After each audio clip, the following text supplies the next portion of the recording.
Hello everyone, my name is Rishi Persad. Welcome back to another episode of Racing Weekly, a podcast and YouTube show brought to you by oddschecker in association with Bet365. Looking forward to the weekend's racing and also looking back on what we just saw at Newbury, Navan and perhaps one or two other places as well. Steve Ryder, as always, in his usual position alongside me. And it's a pleasure to welcome back to Racing Weekly, Kate Tracey. Kate, I wasn't lucky enough to be here for your debut. But first of all, let's just start with how you have assessed the way the jump season has gone this year so far. Have you been enthralled? Have you been, and dare I say it, slightly bored by one or two categories? What's your impression of it so far? Yeah, for me, this isn't necessarily the most vintage National Hunt season we've seen thus far. Always start on a high. I know, exactly. Way to kick us off. Welcome back, Kate. Always bringing the positivity. I found it tricky because, of course, we've had the hold-ups with the weather, but we have that every single year anyway. But you just have to look at the divisions that we have now going into the Cheltenham Festival. How many odds-on favourites?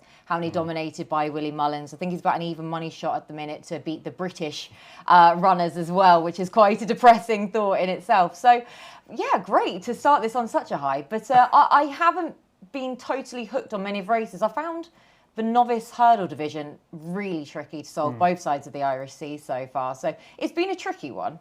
It has been a tricky one. Primarily, I think Kate touched on it as well, Steve, is the clashes. We haven't had enough clashes to really give us a proper indication of pecking orders through the categories. Is that your impression? Yeah, and we really kind of build that champion chase as the big match between John Bon and El Fabiolo, and it slightly took a turn for the worst, didn't it? That was kind of our big match-up for the Cheltenham Festival. But a couple of the UK contenders really put their hat into the ring, Shishkin and Edwardstone, that we'll get into later. Yes, stamp their authority on weaker races, but they should be involved in the finish at Cheltenham. Okay, as is tradition in the top of the show, always worth asking our guest, if there is one horse that has created a big impression for you, though, that we didn't see in the last week or so, Kate, what would that be? Yeah, one that's actually going to tie in with some horses we're potentially going to be talking about today, and it's Dysart Enos, where I'm not going to be telling anyone anything they don't already know about this mare and how well placed she's been. So it's more kind of giving credit to the trainer as much as the horse now. Going into the Mares Novices Hurdle, the fact that she has been kept to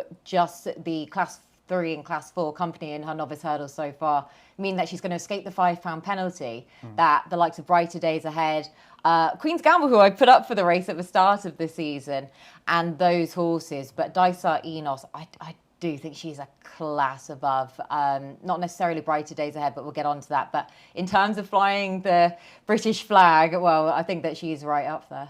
Yeah, I'm definitely a Dysart Enos fan. I mean, Steve will tell you that I'm probably obsessed about Queen's Gamble as much as you seem to have done as well. But I have to take my hat off. Dysart Enos has proven to be a better horse so far.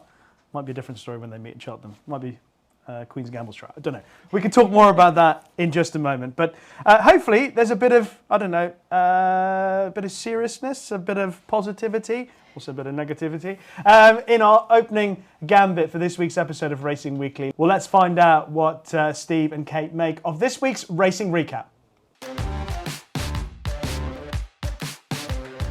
And we start at Newbury, of course. The Denman Chase. Kate, I'll start with you, because even though Shishkin was the standout horse in terms of quality, there were still enough people willing to take him on for a variety of reasons. How did you feel about him before the race? What did you make of his performance in the race? Yeah, I, like many other people, thought he was easily the best horse in the race, and provided he consented to having one of his better days, he was going to be very difficult to beat. But he was so weak in the vetting prior to the off. Perhaps it was Nicky Henderson's comments that they had the hand forced to run prior to the Gold Cup, but on any other day he wouldn't really want to because of the ground. And potentially that was it. And also, when you think about the 3 mile start at Newbury, similar then to Kempton, the concerns for the King George, it is going away from the stable. So you did have that thought in the back of your mind, and of course the dreaded time form squiggle that followed him into the race as well, which I don't think he's going to be losing on the back of this. No.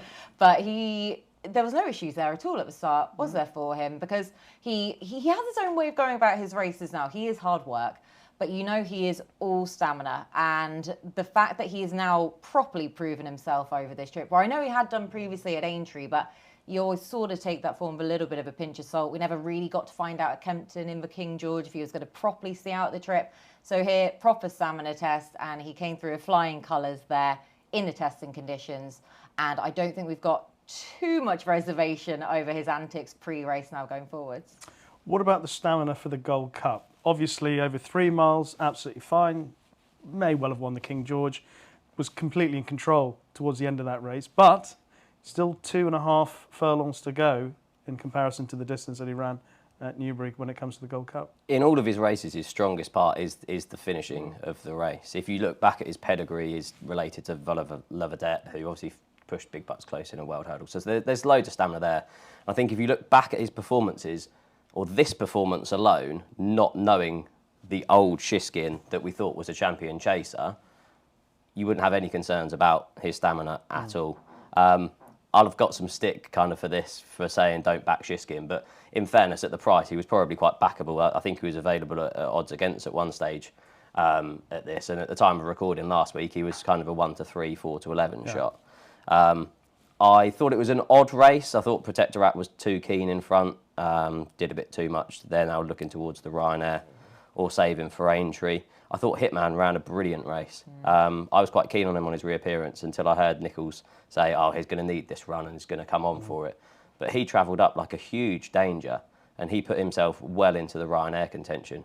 The Ryanair looked a little bit weaker now that we've lost Allaho from the race. Banbridge is a bit ground dependent. So Hitman's now 20 to 1 with Bet365 for the Ryanair. Protectorat 16 to 1. I thought Hitman was actually quite a good bet for the Ryanair on the back of this performance. We know that he handles Cheltenham.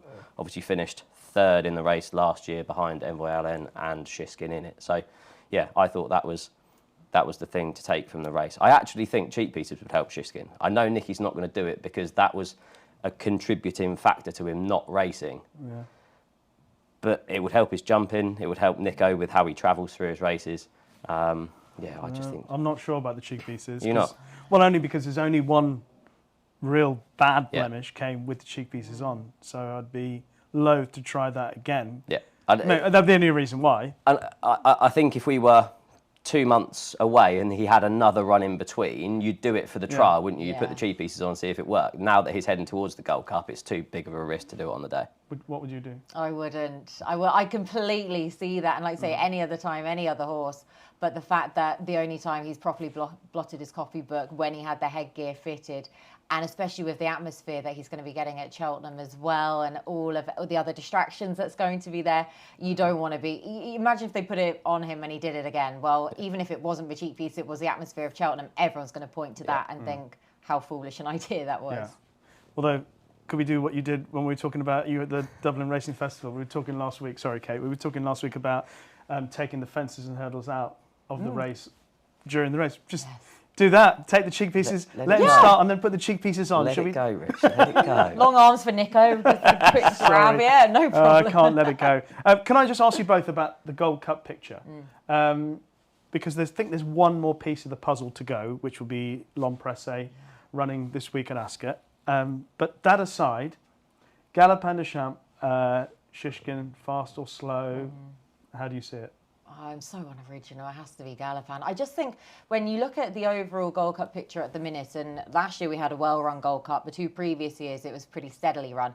When you've got the likes of Ahoy Senor in here, the Real Whacker, L'Homme Presse, all going forwards, I'm expecting a well-run Gold Cup this year.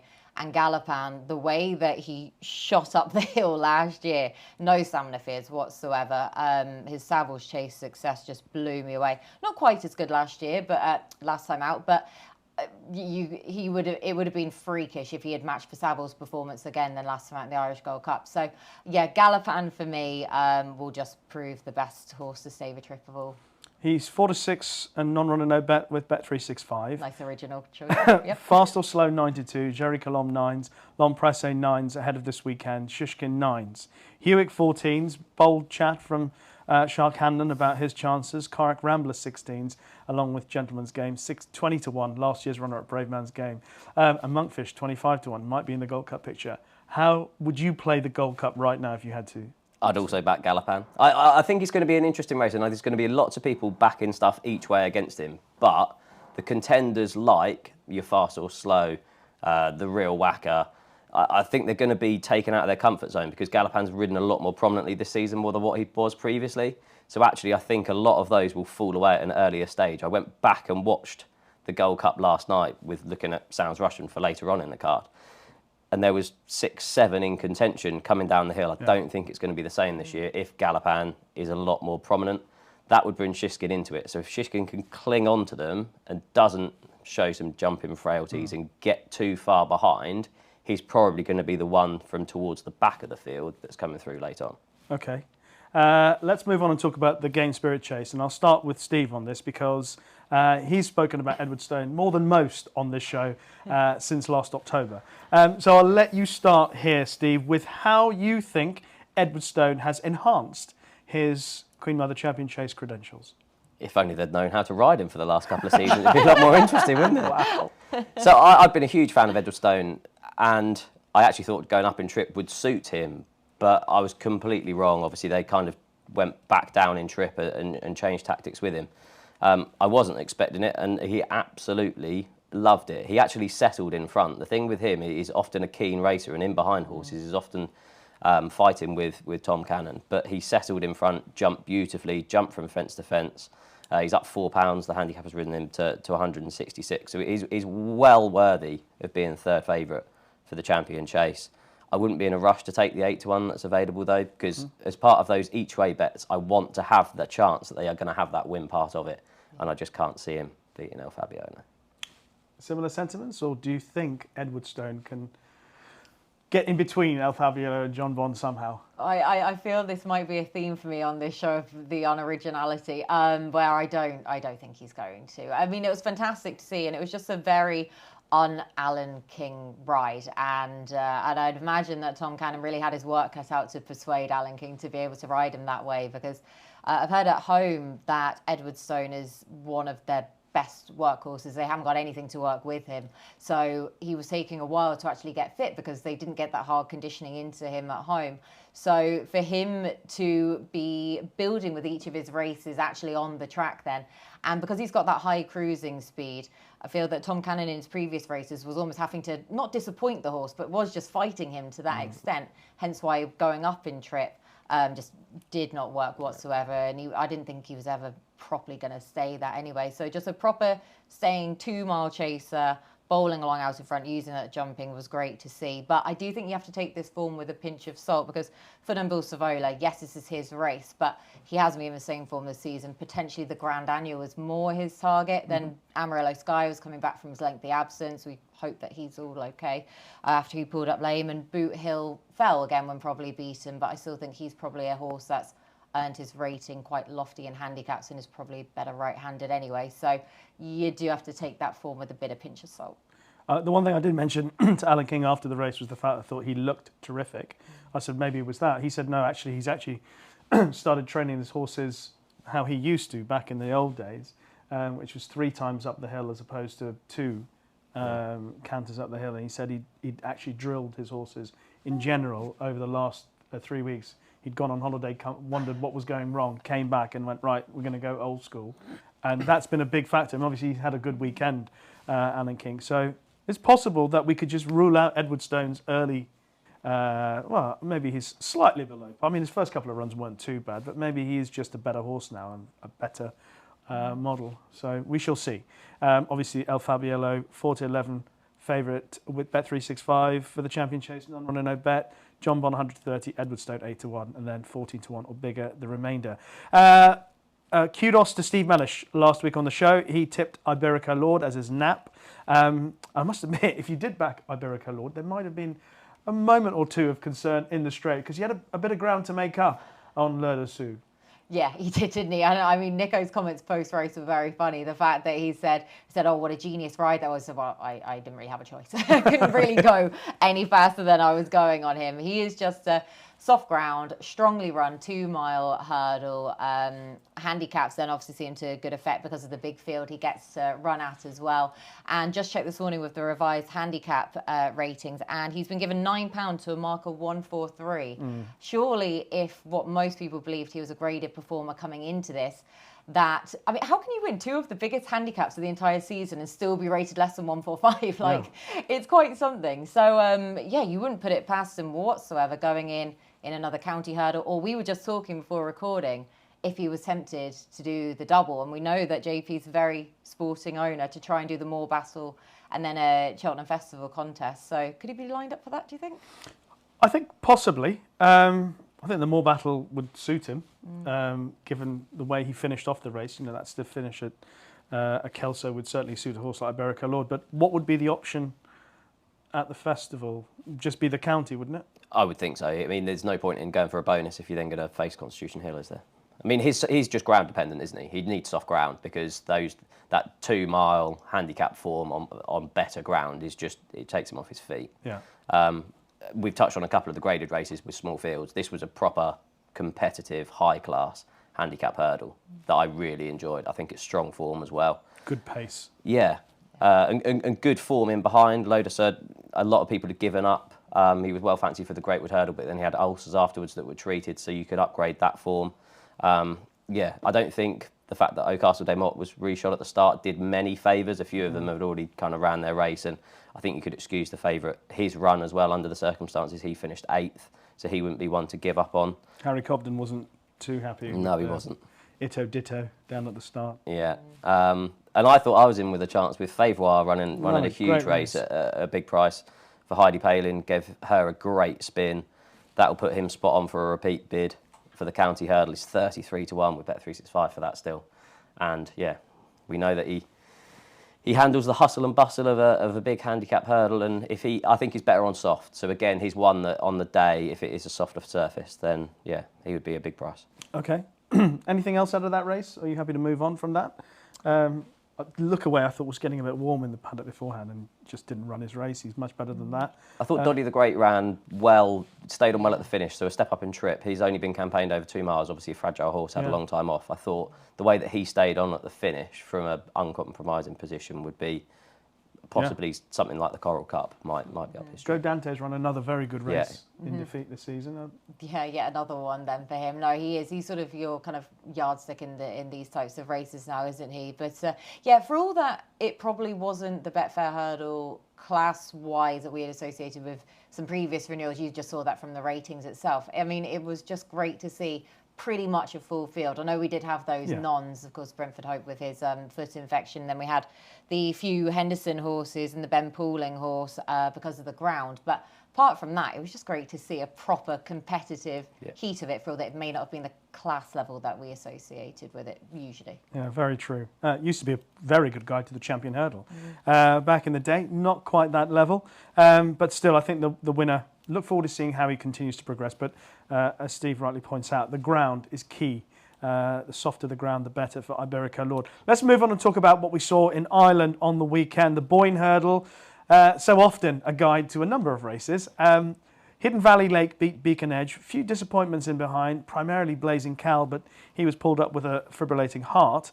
What did you make of the race as a form guide, though, Steve? I didn't think they went enough pace. No, it's a slow run race. So I actually thought that made what Hiddenvalley Lake did more impressive, because he's a proper 3 mile chaser. Obviously, they went over fences, fell on his chasing debut, and it's kind of just got a bit too late in the season for him to then carry on that campaign. So switch to hurdles here. He hasn't got a stayers hurdle entry. And again, I think probably soft ground is probably crucial to him going forward. They'll retain his novice status, and he'll be some bet for the Brown Advisory next year, I think, early on for a few people. His form obviously links in well with Monty Starr, who I'm obviously a fan of. From last year with that graded hurdle run. I thought Galvin was the eye catcher in this. We obviously know how well he stays in the cross-country chase, in the Grand National and previously, and this heavy ground would have been against him. He's shown all of his better form on better ground, so I'd kind of been against him most of the season and forgotten about him for the cross-country. I was more towards the Manila Indo camp.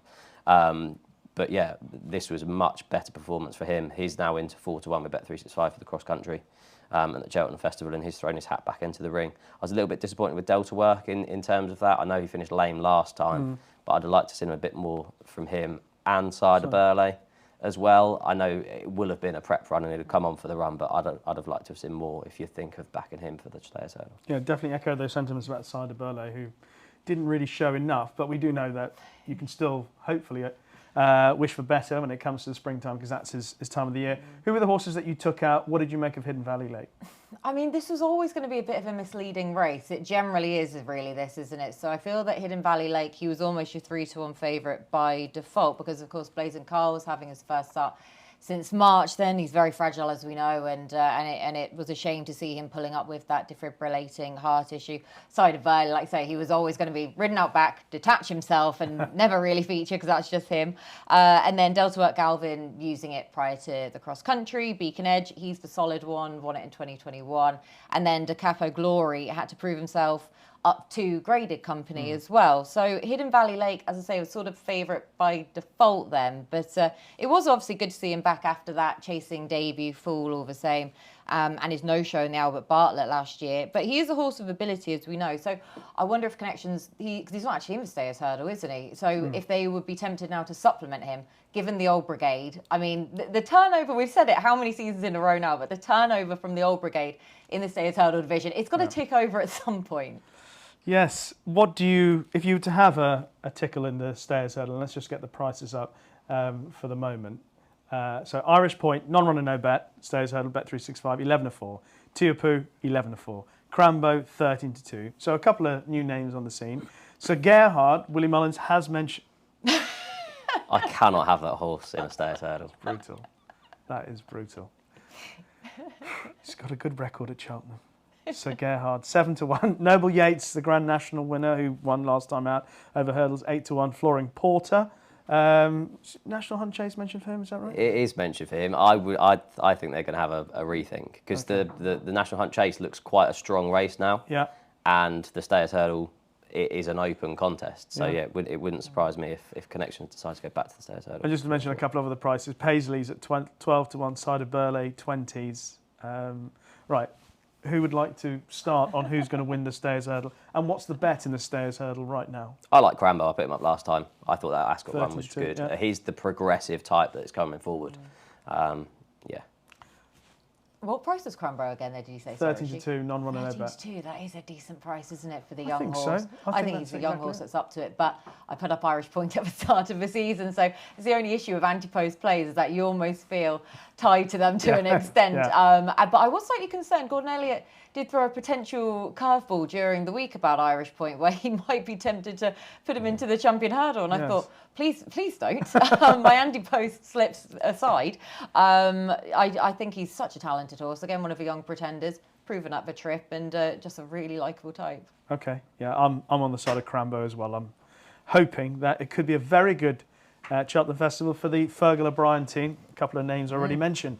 Okay, I'm going to stay with you for the next horse we talk about, and that's American Mike, who won first time over 3 miles under rules. He'd obviously been the point-to-point, but he's got entries in the Turners and the Arkle.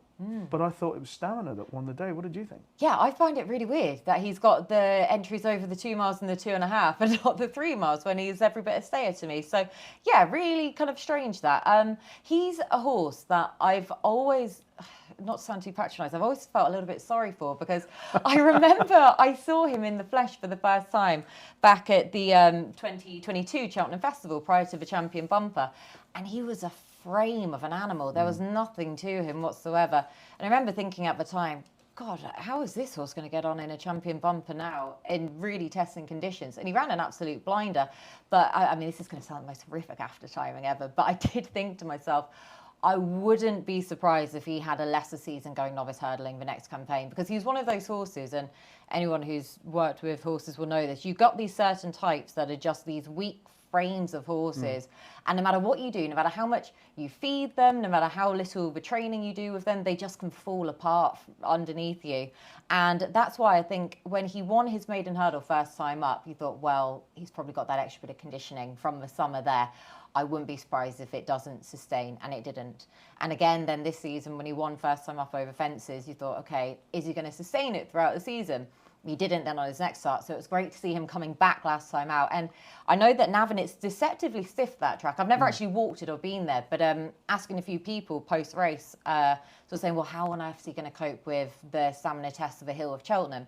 And those people did put me right and said, well, Navan's a lot stiffer than you think. I would just err on the side of caution with him, though, in the fact that he might just fall away again. This was a tough race after this, but fair play to Gordon Elliott for getting him back and to actually building up that strengthening and conditioning. But I don't think we'll see, I mean, he's now still a 7-year-old. I don't think we'll probably see the best of him until he's about 8, 9 anyway. Okay. I thought he showed a really good attitude. Seemed like he was saving a little bit, and when Nick Rocket came to him, he found again. But Gordon Elliott has also mentioned, Kate alluded to it, he does have the tendency to throw in an inexplicably bad run, but perhaps Kate's theory behind it and the fact that he's a light-framed, but quite a big horse, makes it hard for him to hold that form. You can just tell that he drives Gordon Elliott mad, because he's obviously so well regarded from his bumper days. And I think probably the entries show that they just didn't know what to do with him. I think he's probably a best horse fresh, so it wouldn't surprise me at all for his future if they miss the Cheltenham Festival this year and go to something a bit lesser. He was obviously impressive on his reappearance, beating Factor File, who's obviously enhanced those claims over 2.5 miles at Navan, and then was disappointed behind Gaelic Warrior and Illa Tom on his next start. So, I mean, I was a bit concerned. I didn't think 3 mile on heavy ground would suit him. And approaching the last, I thought, right, Nick Rocket, away you go. But he really dug in and showed a really good attitude, which I didn't actually think was in him. I thought Nick Rocket, a lot of people have got quite excited about him for the National Hunt Chase, but I'd have liked to have seen him gone to win that race, if I'm honest. I know Paul Townend was probably, because he wasn't qualified at that stage, I know he was very careful over his fences in order to get him round to qualify for it, but I did think approaching the last that he should have gone on to win that race. Yeah, I don't think it's a race that we'll look back at for the Cheltenham Festival. Okay. Let's talk about some of the other races that we saw over the last week or so. And there's a whole number that we can choose from. But I think you might have mentioned one, Kate, and you can start off. Brighter Days Ahead was a name that you mentioned early on. Yeah.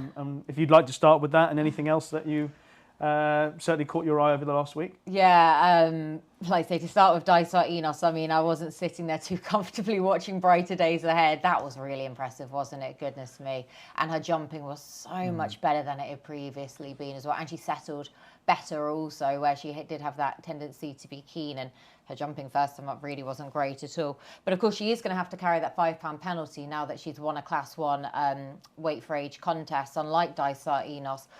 Whether or not that £5 is going to be able to bridge the gap for Dysart Enos in terms of what we've seen now from Brighter Days Ahead, because in the testing conditions there, I was really quite taken away with her. So, yeah, I mean, Gordon Elliott, with the praise that he had as well, it was quite telling in itself how much he clearly thinks of her. So after a trying week, of course, for Gordon Elliott and the whole stable last week, it was good to see them back with a properly good horse. But I'll still stick with Dysart Enos because I just loved the placing of her. But my word, Brighter Days Ahead was very impressive. This could potentially be one of the more exciting races of the festival. Brighter Days Ahead, this is non-runner no bet again with Bet365. Brighter Days Ahead and Jay de Grugy, 5-2 joint favourites, and Willie Mullins also speaking highly about Jay de Grugy. And Dysart Enos is 3-1, Queen's Gamble 11-1, Fun, who won on the weekend as well, 12-1. What would you like to play in that race? What price is Golden Ace? Golden Ace, yes, 16-1. 2 from 2 now over hurdles? Yeah, and it's worth looking back at that form. Obviously, she finished second behind Dysart Enos in the Aintree Grade 2 Mares Bumper. And then the horse that she beat on debut was Lucky Place, who then went on to push Gidley Park to finish second at Cheltenham in that trial as well. So her form is stacking up, and I know a lot of people are billing this now as a 3-horse race, but I think she might be a little bit overpriced. I think it's probably one of the deepest races at the festival. I was really impressed with Brighter Days Ahead. Like Kate said, her jumping was just so much better. We've always seen that she's got an engine, a turn of foot, everything. She settles in her races, but the jumping was a concern coming into this, and she jumped so much better. I know a lot of people are going to crib her for winning over 2 mile 5 on heavy ground as her prep for it. She's got plenty of pace. I wouldn't worry about that in the slightest. Yeah, I'm really looking forward to this contest. Yeah, Jatara's 14-1. We mentioned her in a positive way after the Dublin Racing Festival. Anything else you want to mention from the last week or so? Oh, okay. I've got loads. Go. Yeah, to be honest, I literally do have loads. Tishan, I think, is the horse that we have to talk about. And obviously on a separate podcast, and I won't name check, but Tom Malone was eulogising about this horse. I mean, naturally so, he bought the horse, so of course he's going to. But he was talking about this horse being the name you want to be keeping in all of your trackers going forwards because of what he did in his Irish point to point. He won by 41 lengths. I think his time was 18 seconds faster than anything else in that card. And he said that he did double check for time because 18 seconds. But he said it was correct, and he was the talk of Ireland. I don't know how much Videla Hayes paid for him. I dread to think. But it was fantastic to see what he did at Exeter the other day. And the champion bumper, it goes without saying that it's a wide open contest. We never really can get that much of a handle on it. But we were really hoping to see something come along and blow them all away. I know that Jeroboam Machan is, that is his name, isn't it? Yeah, it's yes. prominent in the market. But Tishan, though, the fact that he's now being cut, I think he was available at 10 to 1 prior to Exeter. Weak in the betting, though, prior to Exeter, which was interesting. But he was very impressive, and he took a long time to pull up after the line. Yeah, he is 13 to 2. I think Jeroboam Machan is out now for the rest of the season, isn't he? So it's Jalon Duderi, 4 to 1. Jasmine DeVoe, 9 to 2. Maureen, 5 to 1. Am I saying it right, Maureen? Yeah. Romeo Coolio, 6 to 1. And Cantico, who also won at Navan, and again, Willie Mullins saying might be his top bumper performer, that's 8 to 1. And that's really interesting with Cantico because on his form, he shouldn't really have that. He was beaten favourite at Leopardstown on Boxing Day, didn't really seem to be any excuse, and then obviously won impressively at Navan, was sent off 4 to 11. Patrick Mullins' interview afterwards was interesting because he said he shows plenty of pace at home and better ground would suit him better, and he's kind of won despite the ground. So, yeah, but 10 to 1, is he 10 to 1? I think that's a bit short on what he's achieved because normally these Willie Mullins horses going into the champion bumper are a 1-1-1-1-1-1-1. Yeah. And the fact that he was beaten kind of makes you think that he has got a ceiling. Okay. What horses, apart from the ones that we've already mentioned, that created an impression for you, Steve, last week? Willie Mullins had some fun at Exeter, didn't he, with his first runner? I thought she was good. She's interesting. She's a really small mare, but she's really tough. Jumps really well and kind of over-jumped the last. It was as if it was a fence. But yeah, I thought she showed a good attitude and should be another one that's interested in that mare's novice.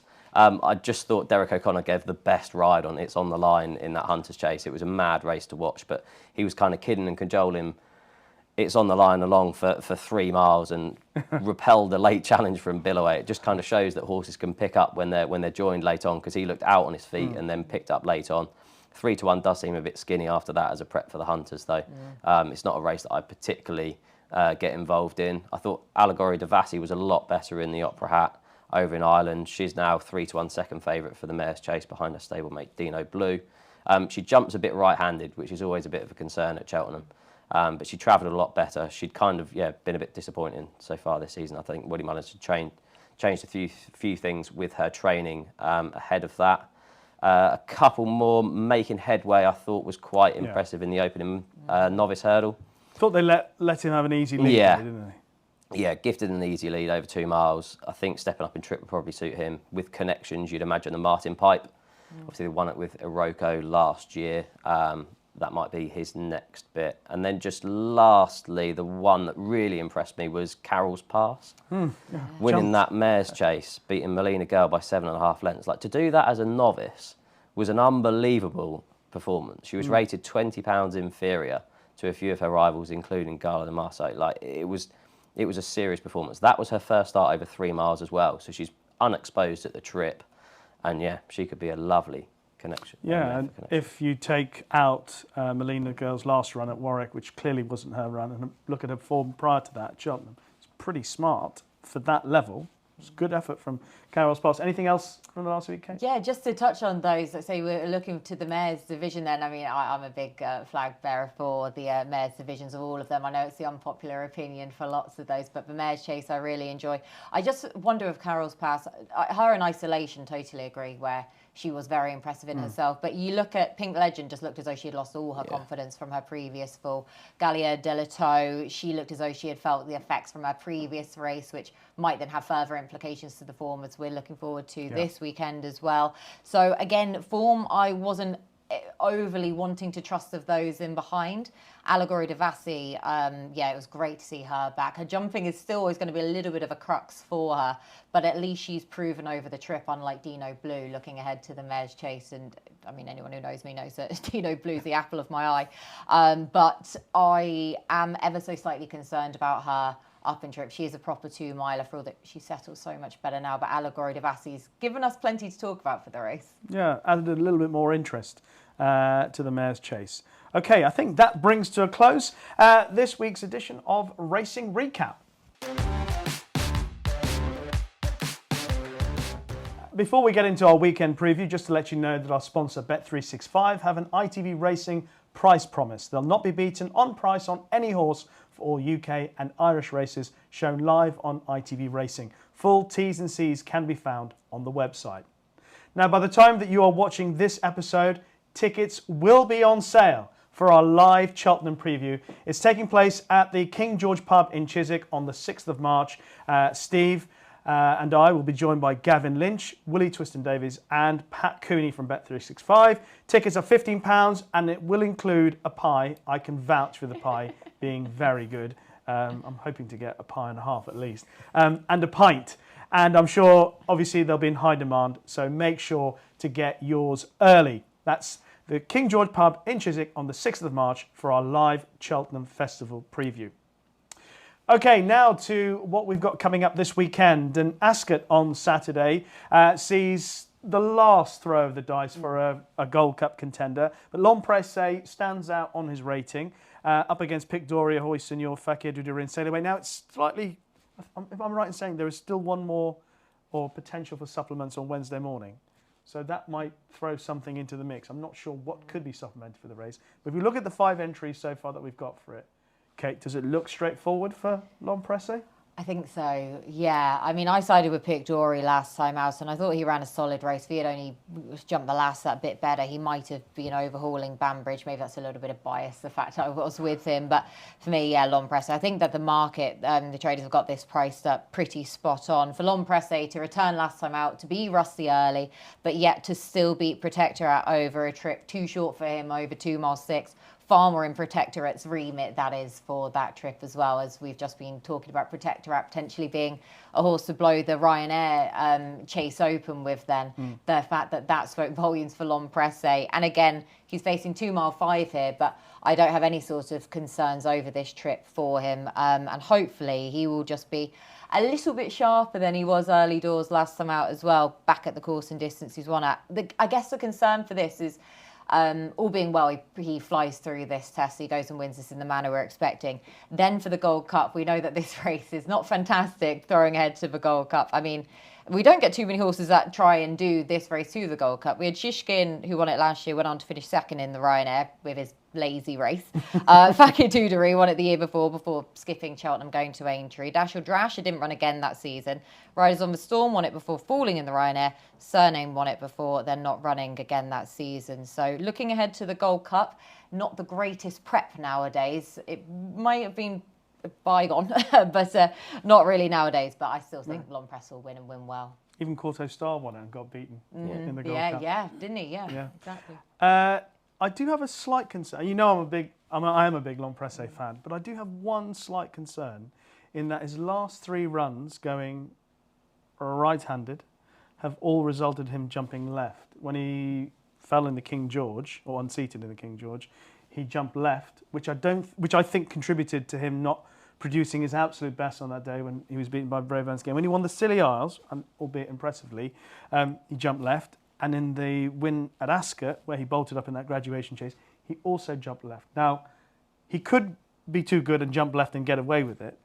But going back to what you said about Pic D'Orhy, I thought first time up when Shishkin didn't start, okay, he wasn't at his best, clearly not. He was better, and I also agree. I think had he jumped the last, he'd have just seen off Banbridge. But if he gets to the rail and leads, now Ahoy Senor might be the mix, the fly in the ointment. If he gets to the rail and leads and L'Homme Presse sits on his outside, I could see him putting L'Homme Presse under pressure with his good, fluent jumping. I'm loath to back against L'Homme Presse, but if I had to, I might have a little tickle on Pic D'Orhy. Have I made any interest in either of you in that case at all? Yeah, I'm with you. There you go. Only on the basis of that it was. It's all about prices, isn't it? And L'Homme Presse, you need to have no concerns if you're going to be backing him at 8 to 13, 4 to 7 sort of territory. I thought the bet was Pic D'Orhy at 9 to 4 here, to be honest. We touched on Protector out earlier. I don't think it was the biggest form boost in the world, with him finishing third, and obviously L'Homme Presse was receiving weight that day as well, so it's quite hard to weigh up what he actually achieved that day. Paul Nicholls is brilliant at targeting these big grade ones. He's said from the start of the season that they're going to miss Cheltenham, so he is going to be spot on for this, and there isn't many better at getting them ready for this race. Beaten by Shishkin in this race last season, but Shishkin was on a going day, there's no concern with that. Won a pair of grade 2s here by 9 lengths and 16 lengths. I think the track suits him really well. Like you said, I do think he wasn't himself that day when Shishkin refused to start, but lost nothing in defeat last time when second in the Peterborough Chase, and yeah, at 9 to 4 he'll be my bet in this. Oh gosh, I feel suddenly feel put back in my place here with my odds on shot. Watch L'Homme Presse cruise around now, but yeah, I think it's the prices, isn't it? Yeah. It's the prices. You want to have everything spot on if you're on L'Homme Presse, but there's just that nagging dad about him going left-handed. So we shall see. The Ascot Chase on Saturday. L'Homme Presse 8 to 13, Pic D'Orhy 9 to 4, Fakir 8 to 1, 9 to 1 Ahoy Senor, and who else might enter the fray? That will be on Wednesday morning. We'll know.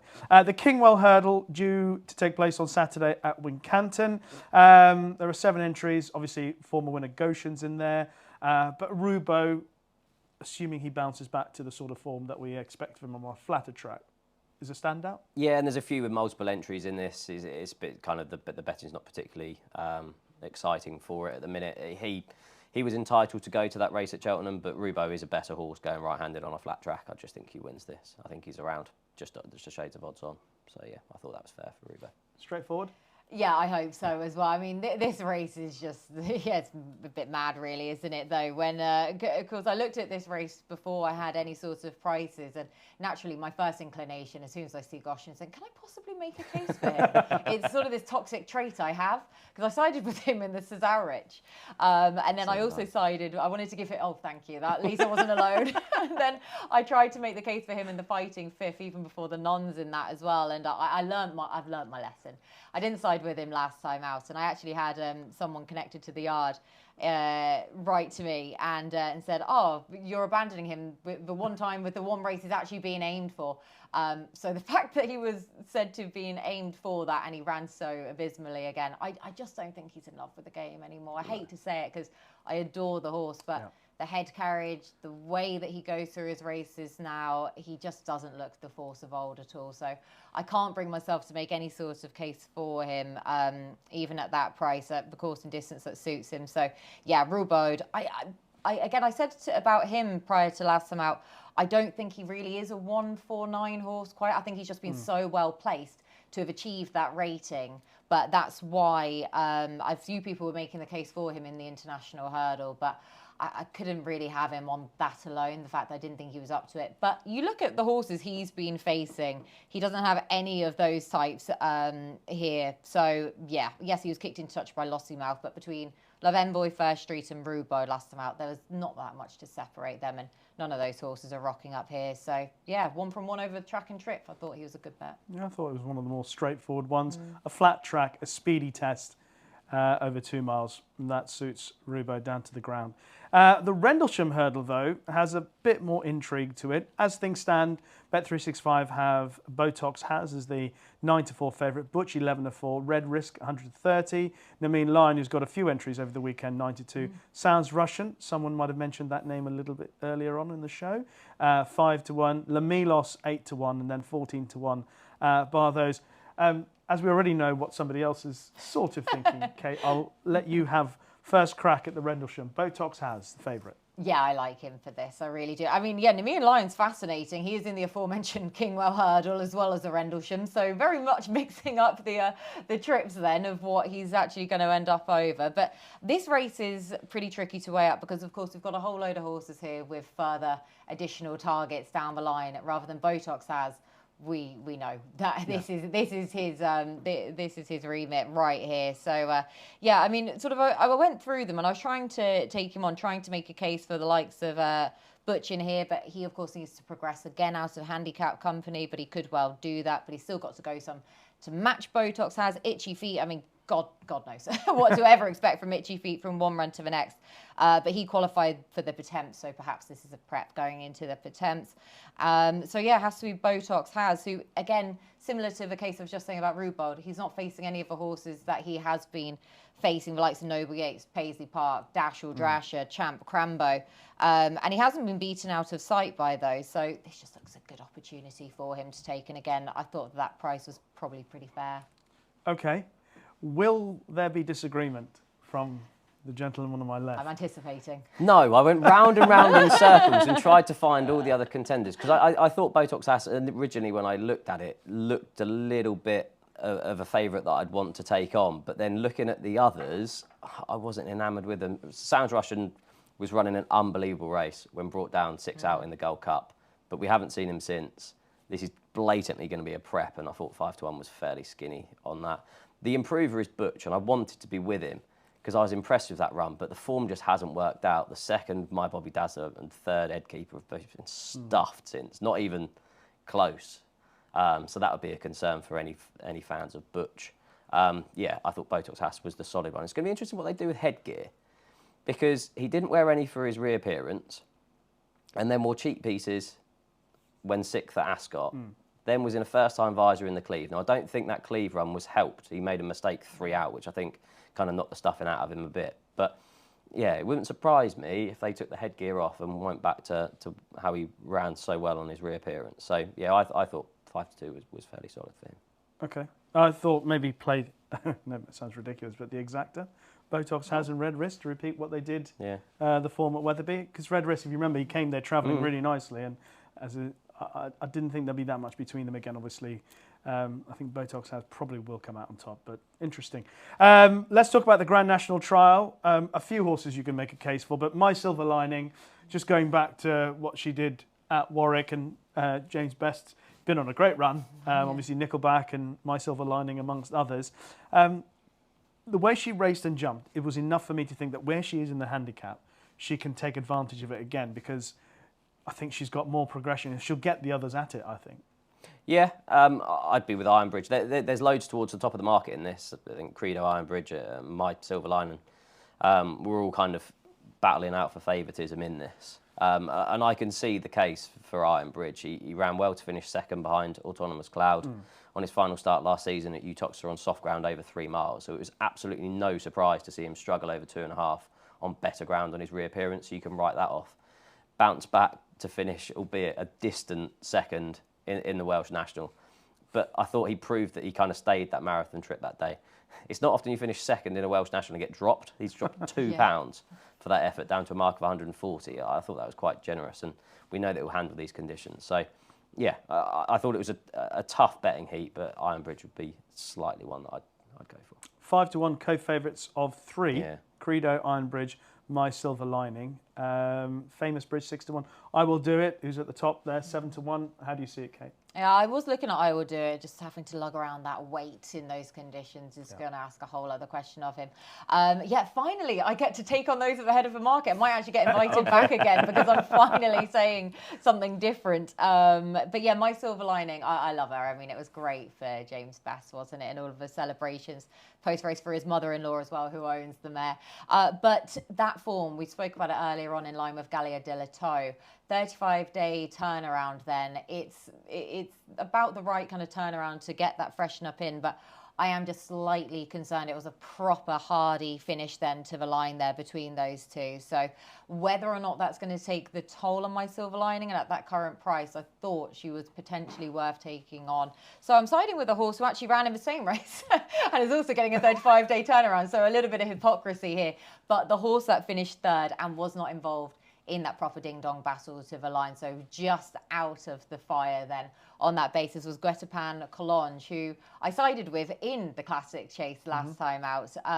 Also really, really like everything that he's done this season. He hasn't done anything to deter me from siding with him, and I still think he's a proper marathoner who we haven't seen the best of. I've been anticipating him to work out to being one of the best staying chasers in this country, so I'm just waiting for him to really bridge that gap and actually prove that now. But conditions to suit. Hopefully be that bit fresher. He'll be nicely weighted here, will be forwardly placed as well. And yeah, £1 lower than last time. I fancied him off of that mark in the Classic Chase, and I have to with these conditions, hopefully, to suit Guetapan. And 9-1 with Bet365 for that Grand National Trial Guetapan Collonges. Okay, is there anything else running over the next week or so that has attracted your attention? Steve first. The Reynoldstown's a really good race, to be fair. You've got Apple Away, who obviously had her form boosted by making your mind up on Saturday. She looks to face Kilbeg King, who finished third behind Ile Francais on Boxing Day. And then Brave Kingdom was the one that kind of interested me. He's 2 from 2 over fences. Relished the step up to 3 miles last time, and that form's working out well as well. The second, Pulling Stumps, was clear with a winner when falling on his next start. And then the third that day, Theatre Man, was a real eye-catcher behind Ginny's Destiny at Cheltenham on his next start. So I think the bookmakers have probably got it about right price-wise. But yeah, Brave Kingdom I thought was interesting going forward. In the Waterside is entered in the opener at Ascot. I thought he got back on track last time in a handicap off a mark of 120. He's only gone up £8. He looked fairly chucked in off that mark. Isaac de Zobo was one that I was interested in that Prestige Novices Hurdle, the Grade 2. He made a bad mistake at the second hurdle against Gidley Park and was just kind of on the back foot from then. His previous 2 wins had come on soft ground before that, over 2.5 miles. So yeah, better ground probably found him out last time. I thought this 3-mile test on softer ground would probably suit him well. And then there's just an interesting runner. Late Night Pass is now going to run in a novice hurdle as the prep for the Grand National, as opposed to going to the cross-country chase, which I thought was interesting. Yeah. He wouldn't be an idea of a winner of the race, but I just thought it was kind of an interesting point. It'd be nice to see he's 11, isn't he? 11-year-old winner of a novice hurdle would be something. Just going back to Apple Away, I'd like to ask your opinion on this, Kate, because I love Apple Away, but I thought the ride that she was given, so aggressive last time at Warwick, which obviously left her really vulnerable, grey dawning. Just wondered about the effect it leaves on a horse. I know, Steve, you ride, but riding a slightly different level and better horses, faster horses. No offence. Faster horses. What do you ride? Do you ride thoroughbreds? No. Bicycles? A Percheron Cross Irish Draft, in fact. Oh, okay. Well, not too bad, but Exactly. still not quite as quick as some of the Whatever. horses Kate would sit on. The ride that Patrick Rodge gave, I don't want to have a go at him, but I just wonder about the horse next time in order to settle them. I've often wondered when a horse gets an aggressive ride, whether it's easy to bring them back to rate them in a much more conservative manner on their next start. Would that be, she's 5-4 for the Reynoldstown. Would that be a concern at all? It would be. It would. You would have to put that into your thinking for sure, because when you've got a track like Warwick that is so front runner biased anyway, you can get away with it on the day, and you can understand why tactics may be that much more aggressive. You can get into a jumping rhythm down the back, then you're going to stand yourself in very good stead to still be getting home.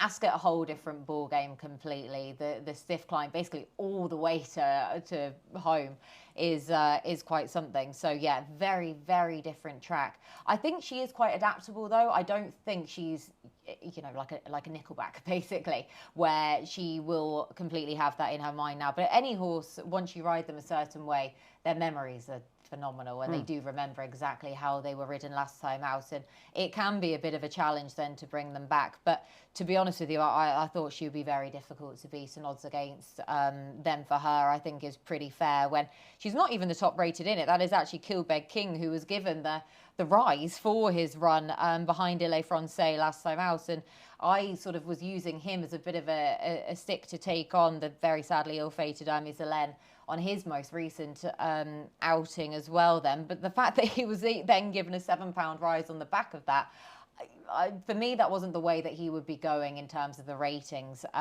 So, yeah, again, probably priced up accordingly, but I think Apple Away is just by far the best, and I wouldn't even be taking into account the official ratings there. No, I love her, and the fact she's taken on the boys. She beat Broadway Boy. Probably didn't give his running, but 18 lengths then behind her last time out was... yeah, stands her in very good stead. So, no, I liked her a lot. And just on other races, on the Thursday... You can't mention Broadway Boy in this show in a negative light. Okay, I'm so...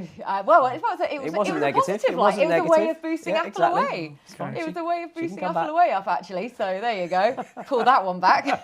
Good rescue. Managed to save it. And just another race to mention there, the Grade 3 Novice Hurdle over 3 miles at Clonmel on Thursday. Really, really fascinating race this is. And I love Harvard Guy. I really, really like him a lot. I loved what he managed to do last time out. He's bidding for a 4-timer. But the way that he managed to reel in Kilbury Warrior, who did what she always does, and went lickety-split on the front end then. And for him to be the only one to bridge for gap and to still go on and pass her and beat her, proper stamina-laden performance. I think he's absolutely fine for the 3-mile trip. And yeah, we're going to do an awful lot of learning about that. Might not be the ideal prep, because I think it'll be a hard-knocking race ahead of Cheltenham, but Harvard Guy, I think he's got a bright future. Okay, keep an eye on Harvard Guy. Salva is due to run in the Victor Ludorum.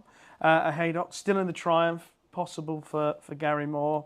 Has had a pretty good run of things so far. Hopefully continues on that upward curve. But I'm also going to mention, you mentioned In the Waterside, who a horse I put up at the start of the season. I'm glad to see him bounce back last time out when he beat Hisa Lachico. Was it Lachico? I always get that wrong. And Sonagino.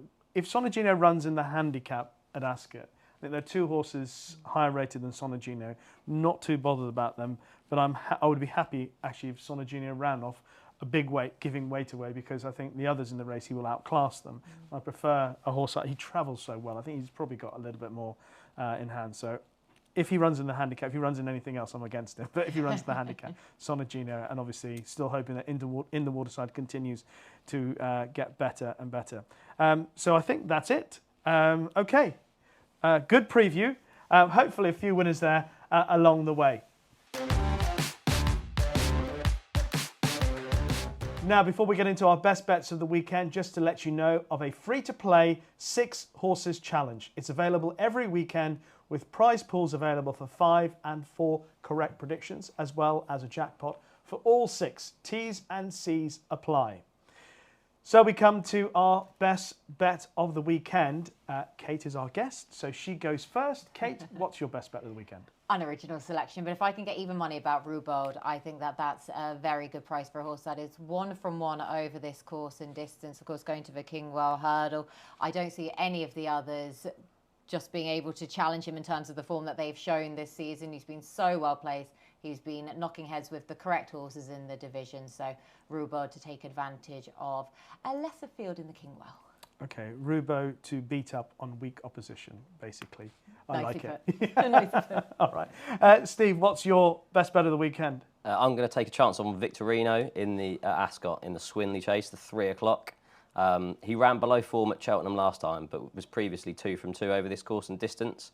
Those were off marks of 138, 142. Were sent off only 9 to 2 off this mark of 146 at Cheltenham last time. I just don't think it suited him. Back at Ascot, at a track that we know that he handles. Yeah, I think he's got a great chance. I was a little bit concerned earlier in the week. Jack Tudor was jocked up and I didn't quite understand why Charlie Deutsch. Just checked my phone. Charlie Deutsch now on board. Oh. 8 to 1. Yeah, I think Victorino has a massive chance in the Swinley Chase. Okay. So just to recap, Victorino for Steve in the Swinley Handicap Chase at Ascot, and Kate's going for Rubaud in Wincanton in the Kingwell. So hopefully those 2 might make a nice double. And somewhere along the way, the likes of In the Waterside and Sonagino will also win. Kate, just before we go, just tell me what you're looking forward to for the remainder of the season. What would you say, what would make a successful Cheltenham Festival for you, for example? Ooh, well, the ante-post slips I'm happy to leave to one side then for what's going to make it. Have you got a strong ante-post portfolio? Strong. Your definition of strong. As quantity or quality? Well, it's still going. I mean, some of them are still going. Yeah, some of them are still going. Anyway, what will make a strong one for me is just to see a much more competitive lineup in lots of our graded races than we were anticipating a few weeks ago. Notably the champion hurdle in itself. I'm really hoping we're going to get a larger field than we were even anticipating. And yeah, just a proper quality competitive Cheltenham is all I ask for. Okay, it's not hard, is it? But whether it will be achievable, I'm not sure.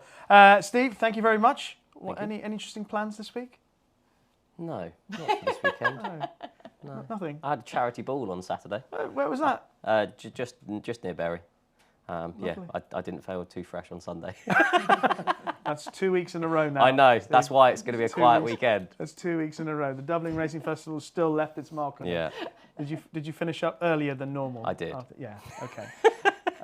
Well, thank you both very much for your company on this episode of Racing Weekly. Thank you for joining us.